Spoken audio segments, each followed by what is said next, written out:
Lewis Hamilton is back on the track again, this time testing the 2024 car. We'll talk about this test shortly, along with other topics.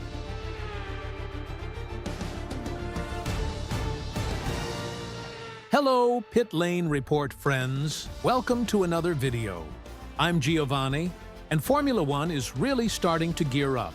We have a survey conducted by Racing News about which tracks fans most want to see return to Formula One in the rotation scheme, which has already been confirmed. The most voted track was Hockenheim in Germany, closely followed by the Nürburgring, also in Germany.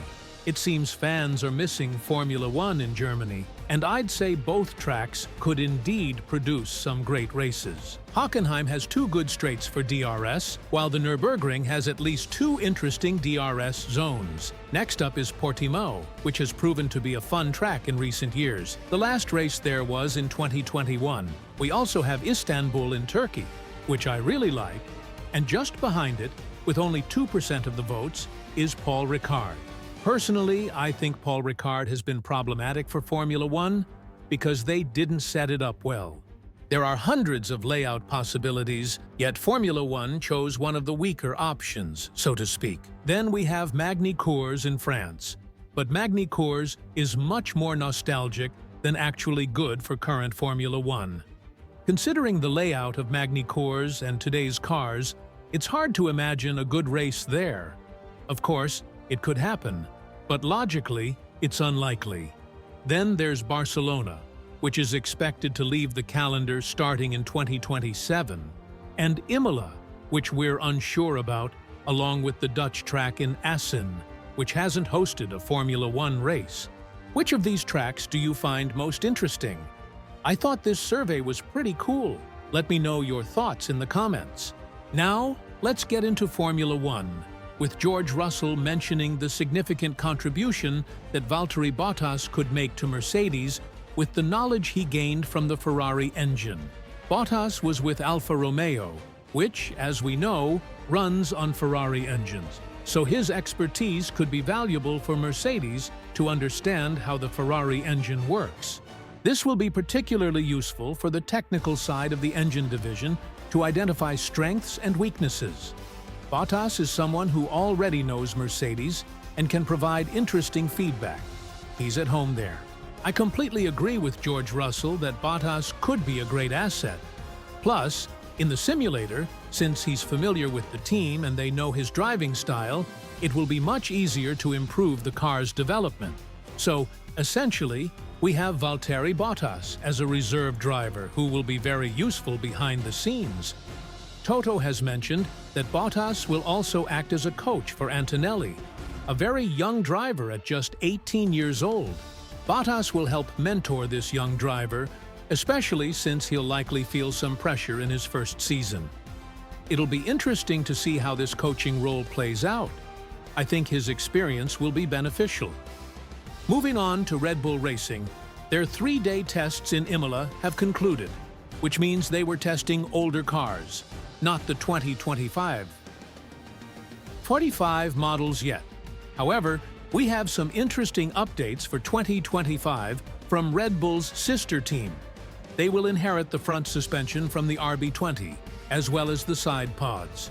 You might notice that when the car hits the track for the first time, the air intake on the side pods will resemble that of the RB20. However, the exhaust outlets we saw on the rear of the car won't be present on the Red Bull, as this was one of the solutions Red Bull borrowed from Mercedes. Everyone has been wondering why it would work for Red Bull if it didn't work for Mercedes, and Red Bull has decided not to copy the exhaust outlets, which is interesting to see given the relationship between the two teams. The front wing of the second car from the sister team has also been redesigned to optimize airflow towards the new side pods. It's also been mentioned that just the front suspension will save approximately 1 km, indicating a significant effort to improve aerodynamics and reduce the car's weight. We'll see on the track if this is enough to dominate the midfield or if they'll face challenges, as last year they were a team that fluctuated throughout the season. To wrap up this video, Ferrari is back in Barcelona for Pirelli's tire tests. This time, Lewis Hamilton took to the track with the SF24, which is last year's car but adapted for 2026. This adaptation means there's an estimated loss of downforce of about 20%. Ferrari has even configured their car to simulate this 20% downforce loss so that Pirelli can gather the best possible data. The same goes for McLaren, which is also conducting these tests. Hamilton's wing configuration was set for lower downforce specifically for this purpose. Antonio Giovinazzi and Dino Beganovic also participated.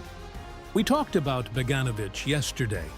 He's a young driver catching attention in Ferrari's junior program, so he's involved in these tests. You can see that the spotlight is on Hamilton, reinforcing what we discussed in yesterday's video about Ferrari's strategy to support their young drivers. Charles Leclerc is also part of these tests.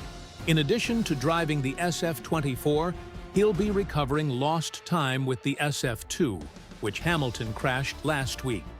Leclerc didn't get to complete his afternoon session, so he'll also drive the SF2 to make up for that lost time. It's fascinating to see this perspective on downforce for 2026, and of course, all teams participated in these tests. This isn't exclusive to Ferrari and McLaren. Other teams will also be involved from time to time, along with the improvements Pirelli is making to their tires for next year. Less downforce means the car could be a bit more aggressive, which is interesting for driving and entertainment. We'll see if 2026 turns out that way. For now, the focus is on 2025, and everyone is eager for the Australian Grand Prix. We'll have a series of 3 early morning races. In the previous video, I discussed these timings. Share your thoughts, and don't forget to subscribe and hit the notification bell so you don't miss anything here on Pit Lane Report. A big hug, thanks, and see you next time.